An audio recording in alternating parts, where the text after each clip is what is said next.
Hi, everybody. This is my Lifeline Project. My name is Alondra Zarate Castillo, and this is my project for the semester of spring 2025. I hope you guys enjoy my presentation. So this is my introduction. I don't know if that'll get out the way. I'm sorry. This is my introduction. The Lifeline Project explored a lot of stages of my life and how they align. It helped me align with child development theories using personal experiences and milestones as examples. Each chapter highlighted how I have grown physically, cognitively, and socially through different stages of childhood and adolescence. Also shared insight from the course to better understand these development processes and how they may apply to my life. And that was a picture of me when I was in kindergarten. That was from my school year picture. Had to dig through all the files. Chapter one was the science of human development, which spoke about culture, socioeconomic status, and ethnic group. Culture played a really big part in my life was because cultural tradition shaped my early development and family values influenced how I viewed the world. Socioeconomic status, growing up with financial challenges was a significant part of my development, leading to stress and resilience. Ethnic group, my ethnic identity played a key role in shaping who I am and how I relate to others. These are pictures of my family and I. The first picture on your right is of me and my family on New Year's. We entered the year together. And the other picture is of me and my family going out to eat. It was a while since we had gone out together as a family, so it was really nice being together. Chapter two was developmental theories. The ones I chose was trust versus mistrust, oral stage. I formed a very strong bond with my mom, which created a sense of trust I had for her, as well as anonymity and shame, doubt, annual stage. I was very independent during my early childhood and wanted to do everything on my own. And that comes up with accommodation. I had difficulty understanding certain concepts as a young age, like when my uncles made jokes I didn't get. But now that I'm older, I now understand the jokes that they're able to tell. And that's a picture of me and my mommy. My mom's my biggest supporter. Chapter three was the new genetics. That's also me as a baby. I had to dig through all my old pictures. Monosomic twins learning about difficult type, sorry.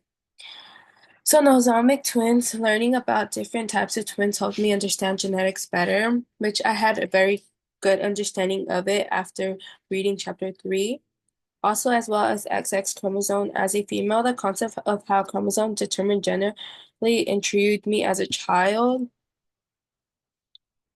Down syndrome, that's a very sensitive topic for me because having cousins with Down syndrome impacted me a lot, and I wish in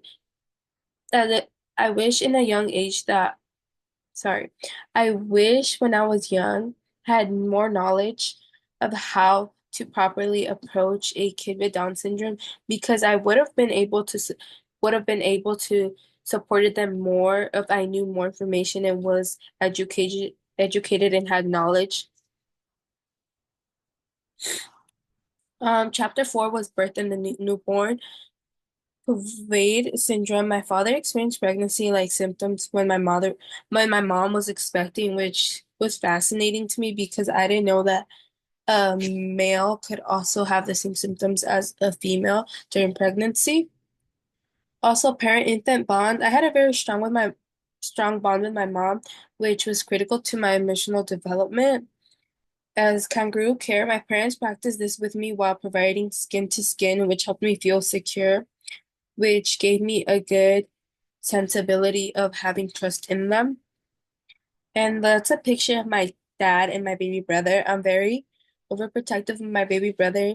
He might not have Down syndrome, but he does have autism, so I feel like I can relate to daily life problems that people have when they don't know how to properly take care of a kid with autism. And I feel like I developed a lot just with learning in this class that now I can also reinforce with my little brother. And then that's my ce family celebration with my grandparents, my siblings, and my parents. It was a really nice day. Um, oh, let me see if I can this up more so you can see the pictures. Or let me move this around. Okay. So this is chapter 5 of social biosocial development in infancy and toddlerhood. That's me as a toddler. Mm, there's patterns of infant sleep. I feel like having a consistent sleep schedule as a child was very important for my development and my mom's peace of mind because when I was younger, I guess I would cry a lot, and my mom would work really long shifts. So it was important for her to give me a consistent sleep schedule. So so I wasn't fussy, and she had her proper night routine where she would sleep so she would have all her energy to go to work. As well as tasting and smelling, I was introduced to foods like strawberries at a young age, which is the reason why I'm obsessed and love strawberries. I love strawberries anything. Gross motor skills. I started crawling and walking early, which helped me develop my physical abilities. I learned how to walk when I was at the age of 1, and I was crawling at 7 months. So my mom told me I was a very fast walker, which was like good, but she said sometimes bad because I would run off. Um, chapter 6 was cog- sorry, cognitive development in infancy and toddlerhood. Okay. That's a picture of this is a picture of my dad and I during Christmas.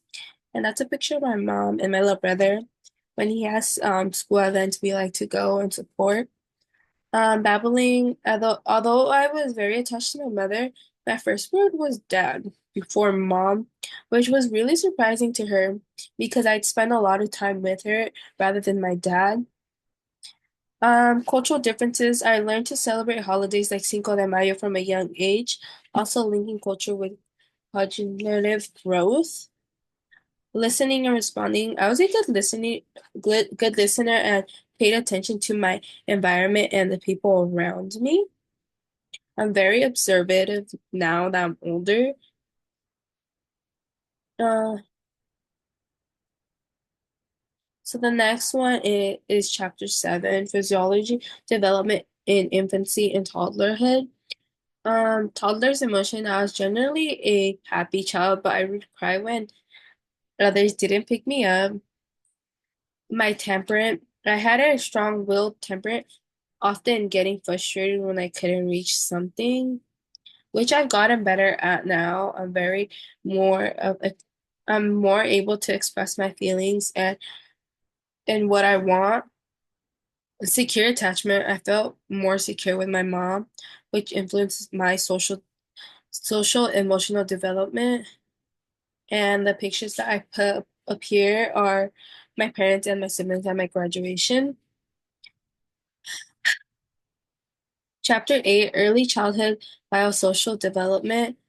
Um, so preventing maltreatment. My mother was always very vigilant about me being safe, especially about hearing about cases of child maltreatment. Nutrition was very important. Healthy eating was emphasized in our household with my mom, ensuring we ate vegetables and fruit regularly, as well as staying exercise, going out, doing activities outside. My mom loved taking us on hikes. She loved taking us to the park. I feel like that's why I grew a love for nature. I like being outside when I feel like I have too much going on in my mind.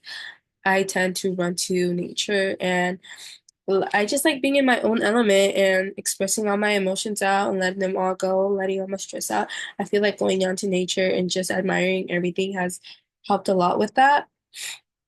As growth patterns, I stayed active by going to the park on a daily basis and playing outside with the neighborhood kids as well. For chapter 9, early childhood cognitive development, private speech, I talked a lot to myself while playing, which helped me organize thoughts and solve problems independently. And that has a connection with chapter 8 when I said that I go out to distract myself and just be in my own thoughts. It helps. Self-meditation. When I didn't understand something, I would ask a lot of questions to gain better understanding. I feel like as a kid, I would ask a lot of questions, and now that I'm older, I feel like I ask less questions because I feel like I'll be annoying.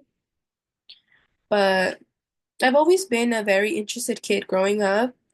I'm trying to get out of my shell more and ask more questions when I don't understand things. Zona proximal development. I was eager to do things independently, but I still required a lot of help at times. But now I've noticed that I'm a very independent person. I like doing things my way and doing them on my own rather than asking for help. But that's the thing I'm also trying to work on.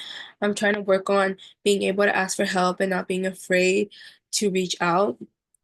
And that's me and my friends as kids and me playing on my own as a kid. Chapter 10 was childhood physiology, sorry, was social development, sorry. Playmates. I made my first real friends in preschool, learning how to interact socially. So there's a picture of a kindergarten classroom. Empathy. I feel like I was taught to be kind and empathetic to others, especially when they were in need. Just because when growing up, I feel like we needed so much. And now that I'm older and I have my own money, like for example, when I see like I went to Mexico this summer and over there poverty is really bad. And I feel like being empathetic, I felt bad all the time. So I would offer kids to buy them a snack or something just because I feel like I've become a very caring and empathetic person over the years. So now I'm trying to be grateful for everything that I have because others might not have that same opportunity or same stuff that I do. Imaginary friends. I'd like to say I had one. Her name was Melody. I grew out of that stage when I was around 7. Mm, Kind of embarrassed to say that, but I grew out of it when I was 7. I created imaginary friends during this stage, which helped me cope with being the only girl in my family, just because I have 4 brothers and I feel like I never really fit in with them. So I created a friend in my mind because I knew I had someone with me, rather it was just playing imaginary stuff or me having a friend. I didn't mind. Chapter 11, Middle Childhood Biosocial Development. Exercise in school. I was encouraged to stay active through school programs and enjoy participating in physical activities. So here are a few pictures of me at school. The first one at the top was we hosted an event for cultural foods. We had a lot of our programs at school with different cultures bring out foods so they can be introduced to our community. Gifted and talented. I was often recognized for my academic abilities, which always boosted my self-esteem, and I feel like that's something I've always had. And last year was a struggle for that, but taking this class has boosted my self-esteem and has proven to me that I still have it. I just have to push myself and believe in myself.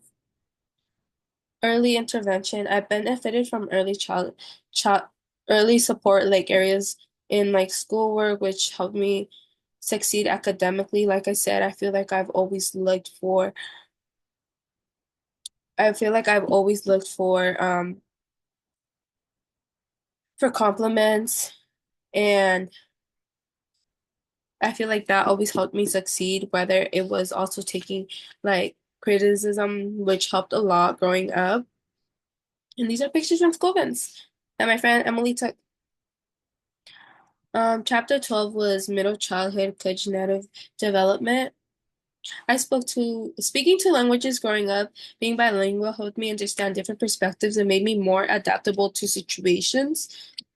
As English as a second language, learning E- learning English as a second language is both challenging and rewarding because at times I would get stuck with words and how to pronounce them, and people would make fun of me for it. But now that I know how to speak English, it's rewarding because now I can help other people that don't know how to read or write in English, and that just makes me feel very good because I know how hard I struggle to learn English, and I don't like seeing other people struggle as well, so I'd happily step in anytime someone needs some translation because I'm bilingual now. Early on in my childhood years, I wanted to be homeschooled. So that's why I put homeschooling. Although I wanted to be homeschooled, I'm glad I experienced regular school for social reasons. And that's photos of me at school with my classmates. Uh, Chapter 13, middle childhood socio-social development, growth mindset. I always try to improve even when faced with challenges, as well as cumulative stress. As a child, I felt stressed, but physical activities like sports helped me manage it, as well as parent fiction. I often had to step up and help my younger brother with his homework when my parents were busy working. I feel like as the oldest child, I've always felt the need to step up to help my siblings or help them with anything. I'm often told that I'm like a second mom to them because whenever they need something, they know that they can come to me, and I have no issue stepping up. I feel like that helps me evolve my emotions as well as help me become mature, and helps me gives me a sense of responsibility. Chapter 14, Adolescence, Cognitive Development. As a teenager, I focused a lot on my own life. Sometimes feeling like others were always watching me. I feel like as an oldest kid, I felt the pressure of always being perfect as well as always knowing what's right just because I'm an older child and felt responsible of making a good example for my siblings to follow. Addiction, peer pressure definitely made a big impact on me growing up, especially my teenage years, because I felt peer pressure to take substance like alcohol, but I I was good. I was happy that I quickly realized that it wasn't for me, just because everybody else around me were taking substances like alcohol. I knew it wasn't for me, and I'm glad I figured that out on an early young age rather than later on in the future. Cyber danger. Social media was a huge part of my adolescence, but I learned the risk of online interactions. I feel like that's why I like to not be on my phone so much and like being out in the environment as well as going to amusement parks. Like me and my friends like going to concerts. We like doing fun things outside rather than being inside. We like going to like that's a picture of me and my friends at a concert. That was a really good concert. Me and my friends that were um, paddling on a duck in Long Beach, as well as going to Knott's. I feel like those are my favorite types of events that I like going out with my friends. Chapter 15, I think. Yes, chapter 15. Adolescence social development. Parents, I often felt misunderstood by my parents during this stage as I sought more independence.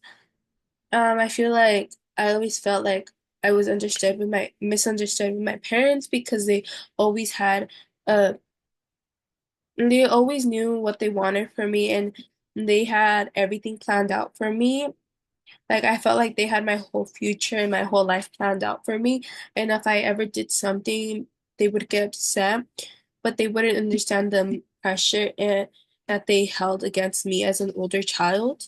So I feel like that's where I kind of grew my independence and was learning how to make my own choices and knowing that it was right for me. Peer power, social influences were significant in shaping my decision and behavior during adolescence. Um, yeah, identity versus role confusion. As an adolescent, I struggled with finding my identity, unsure of where I fit in. Like I said, my parents had a hold of me, which made it hard for me to fit in certain groups of friends. Like some friends, they didn't like them because of certain way that they dressed or the way that they acted. So I felt like I always struggled to find my identity just because I always felt like everything was planned out for me. Just barely now learning who I am, and I'm glad I am. I don't think it's late to find out who you are. I'm glad that I'm doing it now, and proud. I wouldn't say that I'm proud, but I'm lucky that I didn't figure out who my real identity was during like high school just because I knew I was hanging out with the wrong crowd, and now I can figure that out on my own. Like I have some wonderful friends, as you can see right there in pictures. I still talk to them, we still go out, everything. My summary of this project allowed me to reflect on my development journey and the theories that shaped my understanding of childhood and adolescence. And now I have a better understanding of how these stages continue to influence my life and how I can apply this knowledge in my future. So yeah, that's me. And that was my presentation. I hope you guys enjoyed it. And bye.